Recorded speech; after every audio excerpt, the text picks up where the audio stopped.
Hello. I'm doing my community of practice reflection and evaluation. Don't mind my voice. I've been pretty sick for the last few days and I'm still recovering. But this is my reflection, and so I'm going to start off with the first question, which is reflect on the experience of engaging in the community of practice, both as a participant and a facilitator. I think that it was really interesting because I think my experience was pretty different than most people since I was the very first person to facilitate. I knew that it was important for me to have specific questions and to have readings that people could look at as like a guide of what I was trying to look at. But I wasn't sure how much time I would have, and I also wasn't sure exactly if I should have made a presentation, so I didn't. I regret not doing so now, because I think that it is really successful when people do that, but that's okay. I think that my point kind of got across at least.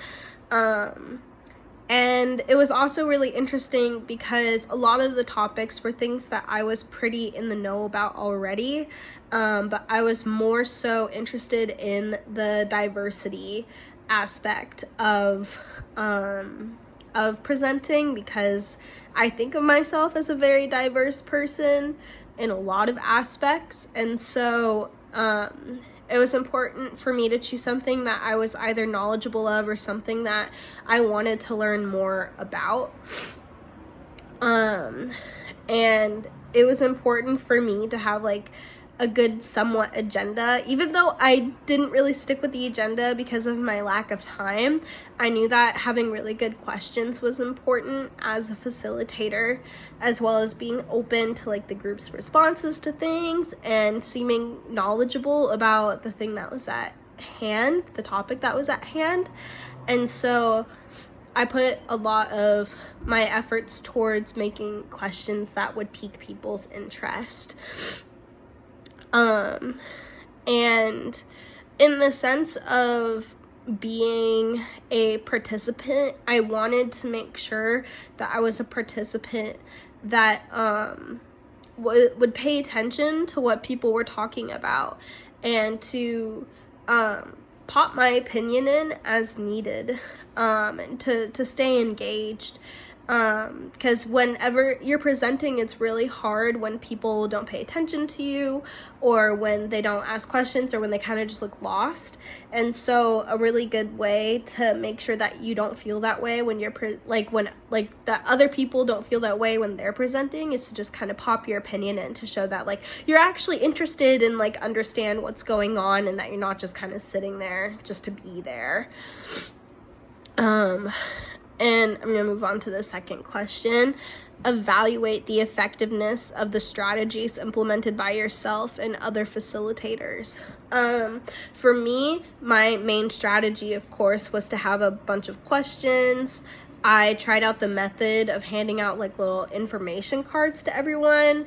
I don't think that was really worth it. I kind of regret doing that. But also having words on the board that represented diversity, I think really helped people understand like how vast diversity is, because we often think of diversity as something that is just like black or white, essentially, like what your skin tone is, if you're queer or you're not queer.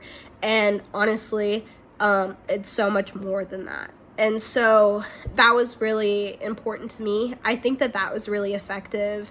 Other people's things that were really effective, for me, it was like Bo's community of practice, when he had the paper guide for us. So we were able to know what we were looking over, and it had notes on it already. So I didn't have to take any notes while we were in class. I remember like doing my quiz that week. It was really helpful having that paper already on hand, because I didn't need to even think about going back to look at things, because it was easier to also remember because of that. So I think that that was a really good piece that Bo decided to take on.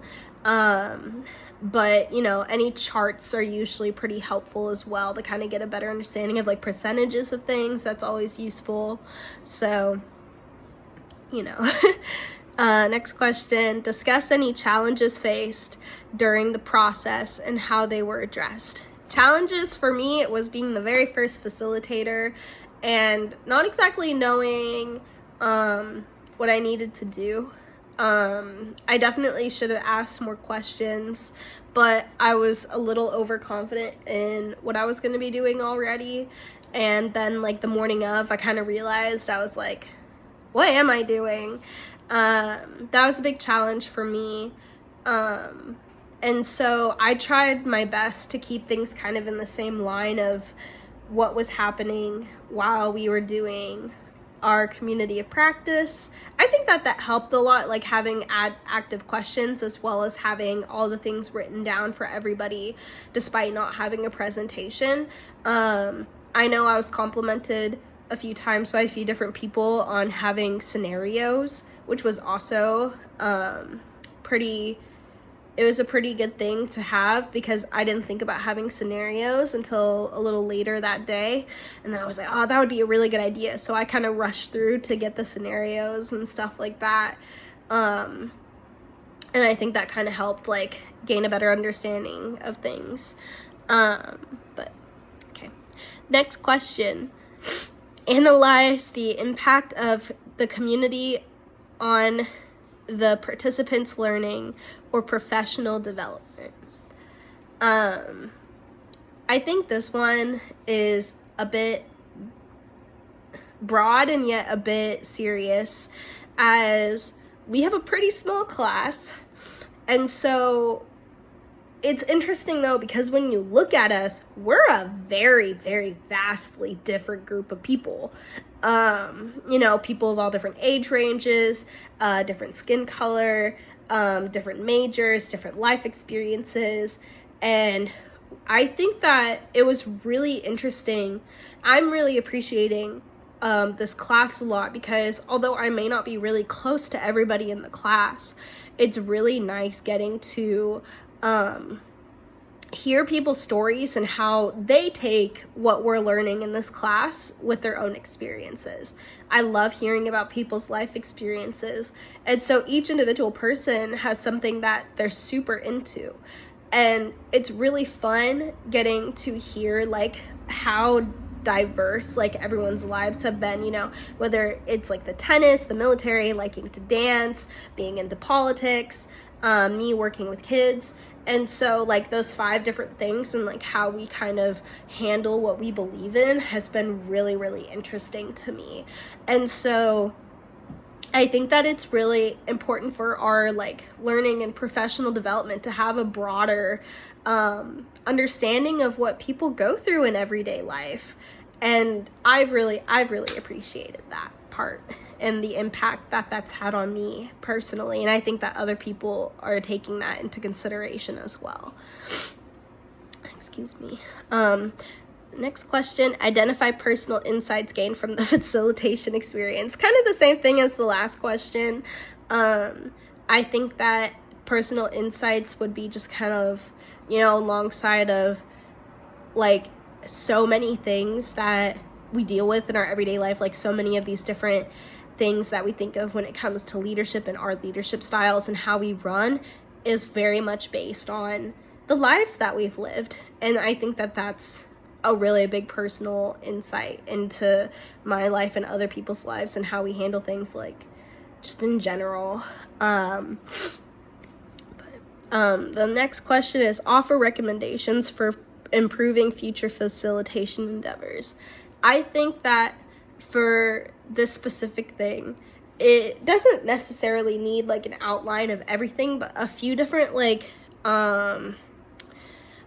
because I've noticed on this specific form for student facilitation, I didn't think that this was going to be needed until today. And so I think that having like student facilitation in like an extra tab of some kind would be really useful for later, because I think that a lot of people didn't really understand what they were getting into until I had my presentation.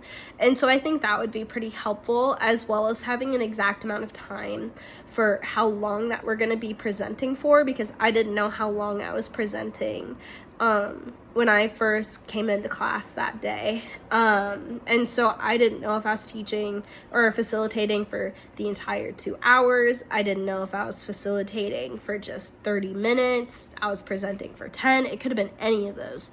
And so it was really hard for me to know like how much to prepare, how many questions to ask. And then when I was there and I felt like I was a bit on the spot with things, I felt like a little awkward, because I feel like other people could feel it as well, where I just didn't really feel like I was ready, simply because I didn't know what I needed to prepare in general for that. And so that was my main thing. But other than that, I think the community of practice, once people get a really good roll on it, is a really, really good idea. And I wish that more classes did stuff like this, because introducing, not like just like presentations, but just kind of facilitating like a conversation about a specific topic that we're going over in class is really cool. And it makes it a lot easier for me to remember. And so I liked it, but that is my video. I'm so sorry for sounding like this, congested. I will be better next week. Thank you.